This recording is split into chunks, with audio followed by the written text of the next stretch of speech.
Okay, Zach, earlier on you mentioned about 10 interesting facts about the royal family. Would you like to know them now? Would you like to hear about this, Jack? Yes, I've been looking forward to this. I'm sure everybody okay. wants to hear about these 10 interesting facts. Okay.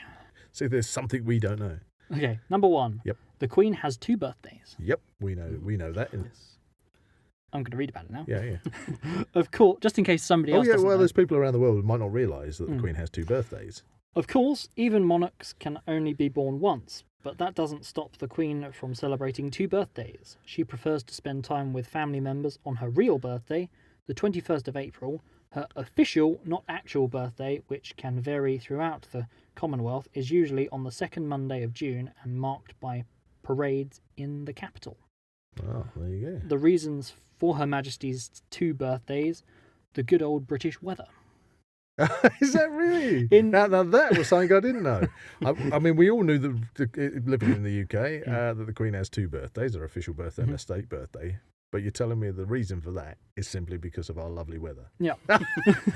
Oh, man. So in 17... I was born in March. Can I have a second birthday? In 1748, King George II, who was born in October, decided to combine the annual summer military march with his own birthday celebrations. Since then, every monarch has followed suit. And that was from which year? 1748. So from 1748, suddenly every monarch got 2 birthdays. Oh, lucky people. There you go. Didn't know that. Okay, and that's fact number 1. That's fact number 1. Go on, let's go on to fact number 2. Okie dokie. You're not supposed to touch them. Yes, I do believe a few years ago, I think the Queen was on an official visit to Australia, and that was when it was very big in the news that the Australian Prime Minister at the time grabbed her arm. I think she came off a plane, and he sort of went to escort her. Yeah. And it was a big faux pas. You don't. I remember. do that. Was it Trump's visit to England as well, when he walked in front of her in the? Oh He yes. kind of kept walking in front of her. It was quite a bit awkward to watch, but. Yeah, Okay. I think she wasn't too impressed with that. Okay, fact number. I haven't read about it you yet. haven't finished it. Sorry. Calm down. Oh, it's exciting. It's exciting. Right, it's long been a rule that nobody but a royal should physically touch a member of the royal family, especially the monarch. That rule, though, is often ignored nowadays. Michelle Obama famously hugged the Queen at Buckingham Palace in 2009. That's supposed to be a big no-no, but the Queen seemingly embraced it. Some even say she initiated it. Yeah, I think overall there has definitely, I've noticed over the years that the royal family have eased up, might be the wrong way to put it, but certainly some of the rules and regulations, if you like, that surround the royal family, they've become far more flexible, and that's made them more touchable. touchable. Yeah. I don't know, less aloof and more connectable with the general public. Yeah, especially like now, if you look at the young royals like William and Kate, they are really, Yeah, they do kind of try and appear to be kind of the most normal-ish family as possible, don't they? So Number 3. Number 3. Now on number 3. Yes, number 3. You can't get to the throne by marrying one. Right. So yes, you have to. It has to be the bloodline, doesn't it? I thought it was interesting. Sorry, I thought it was interesting. It came up about Camilla, wasn't it? Camilla's going to be the first to be. Is she actually going to be queen while Charles is king? I think she will be queen. Yeah. Well, anyway, this is the. We shall find out. This is what I found. Right. There's no point in planning to marry a royal hoping you can mastermind a plot to take the throne. Nobody who marries into royalty can ever ascend to the top. If you married a monarch, your title would either be queen or king consort. Consort, yeah. There you go. Okay, so it's fact number 4. 4. The Queen sets the tone at dinners. And what does that mean exactly? Is this a musical tone or subject? I think I might know what you mean. Is it something to do with knives and forks? I'm going to read. Right. Okay. I'm intrigued. Okay. We are learning. Eating with kings and queens can seem like a bit of a race to guests, only because as soon as the monarch stops eating, everyone must put down their knives and forks. Of course, royal dinners are pretty lavish, but if you don't want anything going to waste, you'd better keep up. Right. So actually, they eat, and as soon as they go, I've had enough, everyone else has If to. you've been gabbing down the other end of the table, Yeah. and you've hardly touched your spuds, Then then your roast is gone. You've lost it, mate. The royal family Christmas dinner is supposed to be like the biggest kind of lavish meal, isn't it? Oh, what, their own private? The Christmas dinner. Yeah.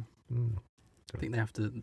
I watched a film called Spencer, which was about Lady Diana, Princess Diana, I should say, and they had a weight like scales in the doorway. So when a royal family member would walk in, they would weigh themselves on Christmas Eve, and then they'd weigh themselves again on Boxing Day to make sure that they put on enough. I think they have to put on like 2 pounds or something. Is that kind of like a family game? Yeah, it's kind of like a little tradition which I didn't know about. But yeah, kind of interesting. Number 5. Number 5. Okay. They do make their own money. Many people believe the royals only have money thanks to the taxpayer, but they actually have numerous sources of income. The primary income is derived from the Duchy of Lancaster, a portfolio of residential, agricultural and commercial properties. And then, of course, plenty of people visit London to see the royal abode, such as Kensington Palace and Clarence House. Well, there you go. There you go. So Tourism. Tourism. Yeah. Anything to say about that? No, that's just interesting to know that they also support themselves from their own income. Number 6. Number 6. The Queen doesn't need a passport. Okay. Spoilers, that's one of my quiz questions. You're going to have to skip that question in your Oh, no. There's only two more, so I've got 2 questions for my quiz. Jack's got a quiz coming. We can act as if we don't know. Yeah, listeners, you didn't hear that. Right. Despite being a little known fact, it makes sense that when you think about it, all UK passports are issued in Her Majesty's name. Why would Her Majesty need permission from herself to go abroad?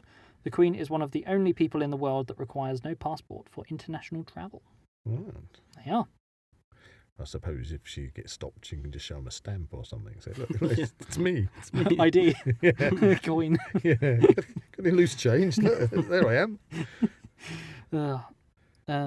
Number 7. Number 7. We're getting there. They can't play Monopoly. Eh? Or shall I say, I'm terribly sorry, sir. What did you say? It may sound bizarre, but royal family members aren't supposed to play Monopoly. It seems that, like the rest of us, not even the royalty is immune from the inevitable rifts and infighting. But in 2008, the Duke of York revealed that apparently the traditional Christmas game gets a bit too vicious in the Mountbatten-Windsor household. That's my hotel. Go to jail! That's it. You landed on Mayfair. You owe me £7,000. This board goes flying across. That's why they play with actual money. Go to jail, Andrew. You need to get out of jail free card. Yes, or we'll just pay him lots of money. You done? We're being slightly over topical there. Number 8. Mm-hmm. Okay. A lot of them are buried in Westminster Abbey. What, the royal family? Yeah. You mean the ones that passed away? So they just crawl out every now and again. Don't say it. We've had the zombie episode. Coronations, weddings, and indeed royal funerals have taken place at Westminster Abbey. 17 British monarchs are buried within the grounds, the first being King Edward in the 13th century. Pay your respects by visiting the royal tombs on a tour of the abbey. Ah, righty-ho. So I presume that's where our great queen will be laid to rest one day. I've been to Westminster Abbey when I was a bit younger. Oh, Very grand. Very grand.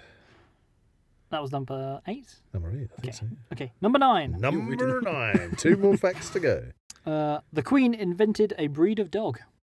Ooh, Corgis. I heard about this, yeah. No, she's got corgis. Right. So it must be a type of corgi. The Queen famously loves corgis, Yes. and when one of hers mated with a dachshund, she created a new mixed breed Dorgie species of dog.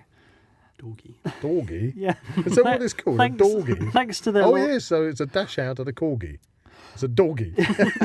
Thanks to their loyalty, intelligence, and friendliness, almost all dorgies Jeez, I've never heard of a dorgy. Sounds like someone saying doggy, but in a different accent. are Dorgy? Dorgy. Maybe we have to say it in our most posh voice. said to be Doggy. We have a very nice dorgy.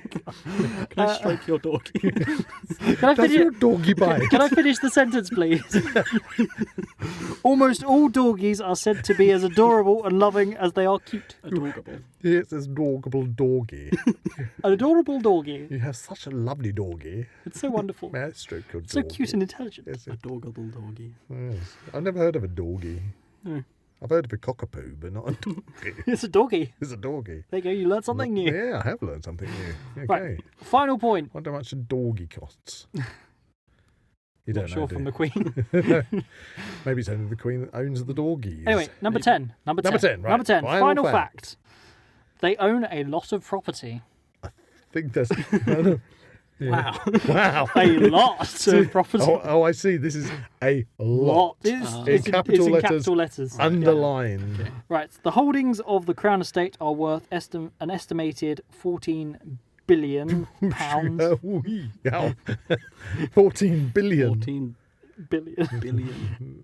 And extend all over the UK into all sorts of niches, including royal palaces, farming and agriculture, forestry and parkland, commercial and residential, minerals including gold and silver. I must say that I've been to the Royal Sandringham Estate several times. That's where we held the World Championships for the sport of English country backswording, and that was allowed by royal patronage. The Queen herself, the big show that we were at, was allowed by giving the Queen gave her permission for that show. So I kind of feel as if royalty allowed us to hold the world finals there for the backswording, and that was on the Sandringham Estate, and that is a beautiful estate if you've ever been there.